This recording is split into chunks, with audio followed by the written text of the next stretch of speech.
Petasan seakan menjadi hal wajib dalam momen pergantian tahun. Namun faktanya, peledak berdaya rendah yang terbuat dari campuran zat kimia ini seringkali menjadi pemicu dari berbagai insiden di malam tahun baru. Insiden itu mulai dari cedera fisik, ketegangan antar kelompok, kebakaran, hingga kematian. Untuk meminimalisir berbagai risiko tersebut, pihak kepolisian pun turut melakukan penertiban mulai dari penjualan petasan hingga aktivitas masyarakat dalam momen pergantian tahun.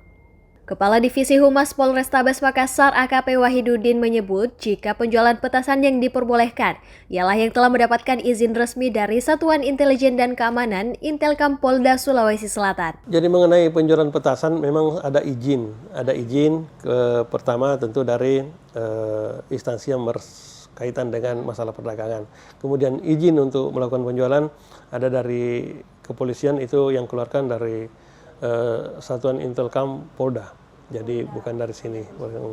Saya kira aturan-aturannya tentu ada yang harus dipenuhi. Kan kemarin juga waktu menjelang pergantian malam tahun baru sempat dilakukan juga memang penertiban. Jadi penertibannya itu tidak sesuai dengan spesifikasi dengan surat izin mengedarkan itu yang akan ditindak bahwa dilarang diedarkan. Karena ada memang jenis kembang api itu yang boleh diedarkan yang tidak mengeluarkan suara keras. Cuma memang tidak bisa kita kontrol keseluruhan.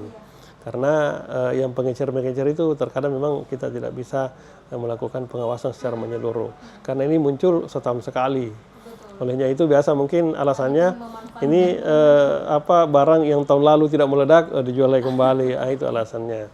Jadi kalau aturannya memang ada sih, ada tentu tapi dikeluarkan dari Polda untuk izinnya ya. Dan ada upaya untuk penertiban juga? Selalu ada. Kemarin kita penertiban, tapi ya itu tidak semua kita bisa cover semua.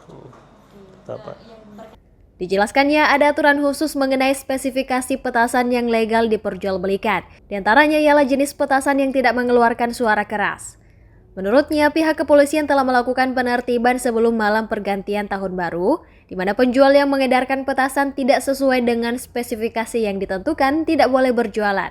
Kendati demikian, tambahnya jumlah pengecer yang begitu banyak tidak bisa diawasi secara keseluruhan, sehingga masih ada saja petasan-petasan ilegal yang terjual. Dirinya pun mengungkap dari maraknya penjualan petasan ilegal ini, barang jualan tahun lalu yang tidak laku seringkali menjadi alasan para penjual untuk tetap melakukan transaksi jual beli petasan yang tidak diperbolehkan ini.